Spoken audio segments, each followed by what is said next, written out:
Well, hi everybody. Thanks for stopping by again today. I'm outside the forge today because it is such a nice day in the summer here. You can see the crops are coming in well. And I'm here because I've got a new knife to show you. So this is a custom hunting knife I've done for someone. We're gonna look at the sheath and the knife in detail here and then just kind of see how it cuts and some of its performance. So let me show you the knife. This one's a little bit more fancy than normal. As you can see, it's got two different types of wood for the grip. We've got a zebra wood and then what I think is probably a mahogany here. This is just from a really old piano. I think it's over 100 years old. And just some cut from a piano that someone gave me and said, hey, you might want to use piano wood on a knife sometime. So did that. Then we left a little bit of the raw edge there to keep it kind of rustic because that just looks cool. It's fun to get that hand forged look. And then of course we've just got that nicely convex ground blade, and this one ground especially fine because it's for skinning. So let's just start there. Let's start with the blade. This is 3.5 inches and you got a 4-inch long handle. So it's a little bit more grip on the handle to blade ratio than normal. That's what the customer wanted. Just for kind of maximum comfort and control. So 3.5 inch blade, 1095 high carbon steel. It's got my heat treatment done to it, which is nothing special. It's just, I think, done rightly, done well. And it allows for this to be very tough edge that holds its edge quite well, even when it's ground thinly like this. Notice for this, we've got a really good taper. Let me just line it up with the camera so you can see that taper there. So thick, moving to thin, and that's going to ensure, especially towards the tip there, that you get a nice good slicing action. A thin spine with a wide belly equals really nice slicing when you're cutting through meat or cutting when you're skinning an animal, or getting way up in there, popping out the parts you want popped out when you're cleaning it as well. So this would work equally well for big things like deer, but also be great for pheasants and grouse and rabbits because of the sharpness and the fineness of that edge. And you'll see that's a standard kind of hunter drop point. I would always recommend drop point for hunting and really most utility purposes, because the human mind is just very much more aware of a centered point than it is of a high point.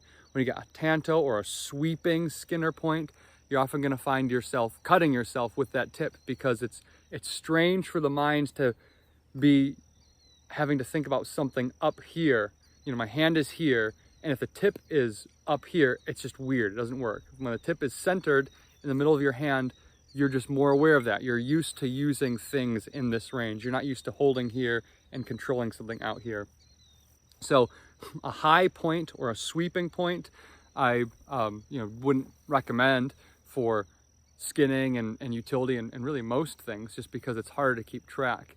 And I've heard of guys getting cut more with higher pointed blades. I've actually cut myself more with blades that are higher when you consider the line of the knife. So that's something to consider. That's also why I have this as a drop point.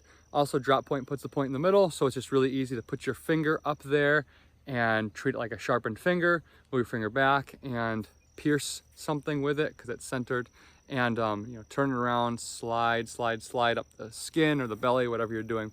So it's just very handy type of design there. I did not do this decorative jimping on the spine because it would get clogged with fat and blood, and it's really hard to clean. So we've just got some nice clean kind of thumb jimping there that gives really nice grip. It's not gonna be overly complicated to clean.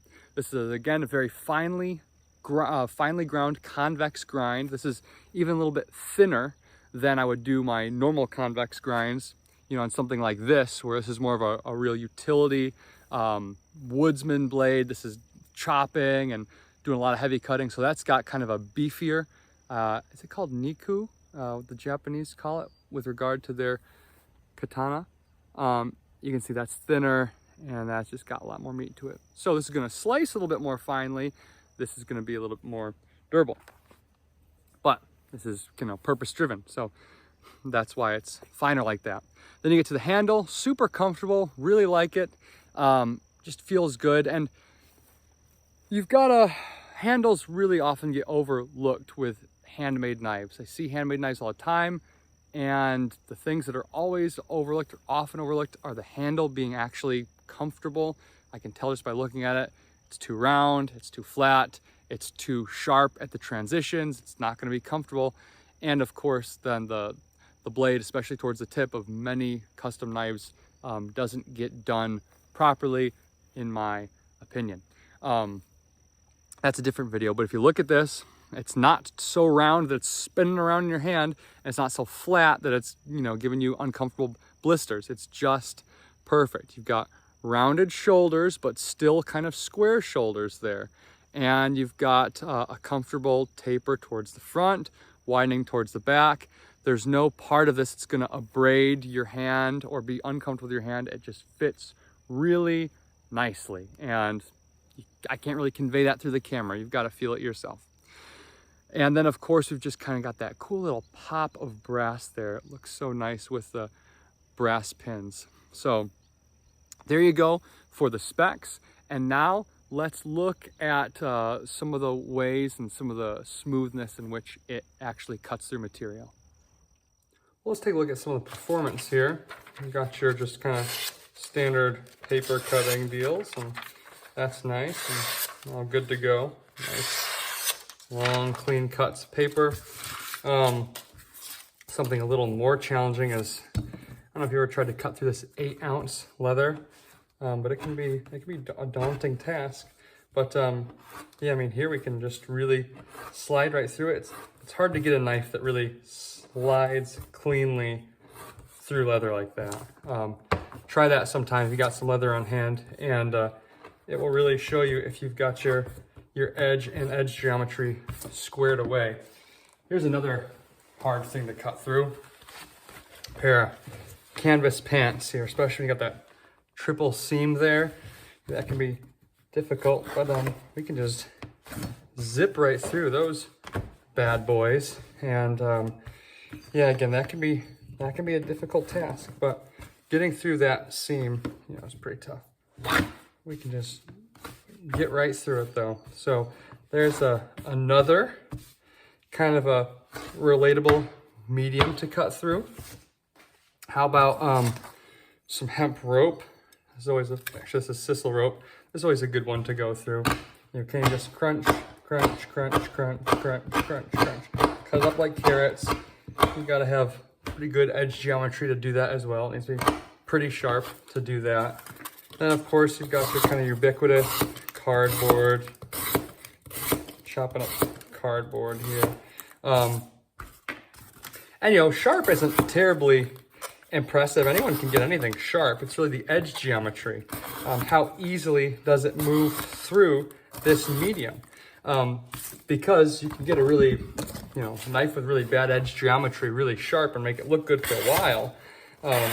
But yeah, does it move nicely through materials with very little resistance? And then does it hold up to abuse? So that's kind of what we're going for here. And that's a lot of what this knife does. So kind of some relatable materials that I've cut through here today, and the knife holds up really well to them. And it's gonna do great when it comes to skinning and all that sort of thing. And let's go back to our paper here, and we're of course just, you know, unaffected and nicely slicing through there as well. So there you have it. Let's take a look at the sheath next. All right, we've got what I consider to be a really nice looking sheath. It's out of that same 8-ounce leather you saw me cutting up earlier. And one of the fun things I do is every sheath I make, I'll make with the actual knife that's going into the sheath. So this knife made this sheath as far as cutting out all the leather and whatnot. You can see that it is wet formed and it's got some great retention. Let me just see if you can hear it snap in there. Little snick, and you know, not coming out. So very, very secure. I've got this one a little bit deeper because if you are hunting with it, you don't want to lose it. So it's deep and it's secure in there. You need to intentionally get it out. And of course, you really want all your leather to start like that because leather will tend to loosen. So we got our 8 to 9 ounce leather there. You can see the edges are kind of nicely softened and burnished, kind of like a bar of soap. And we've got that kind of cool red stitching that makes it pop. This is all hand done, of course, and I always say that, but I want to be communicated that, yeah, it is hand stained, hand sewn, and oiled, and all the finishing I do to it is done by hand. This is just a standard flip over belt loop, very handy, it works there. And we got a cool little copper rivet in there to keep everything nice and tight, to make sure that the leather stays tight there and your blade doesn't kind of migrate through into your stitching. So there is your sheath. It's a nice, handsome sheath. It's pretty appropriate for a hunting knife, and it'll go nicely on your belt. So there you have it with this knife. Now, coming up, I'll just give you some spoilers right now. We've got some other knives that need to be reviewed. This one, pretty sweet. Let me show you the business end. There you go. So we're gonna take a look at that. We may even take a look at this new holster I've made here. This is a great format for a holster, so I want to talk more about that. We got clips on the back. We'll talk more about that later. What else? I think there's some more knives too. I'm just got to kind of catch up with some of the videos, so stay tuned, and I'll see you outside again to say goodbye. Well, everyone, thanks for watching the review on this nice Hunter here. I hope you enjoyed it. If you want a knife like this, you can always contact me in the comments, and we'll get emailing back and forth, make you something custom. And I will have a website up here at some point, so my future videos will have a link to that. Thanks for watching. I'd love it if you would comment, if you'd subscribe, if you would click the like button, or if you want to share the video. That'd be awesome. And again, send any knife desires you have my way, and I'll try to fulfill them for you. All right. See you later.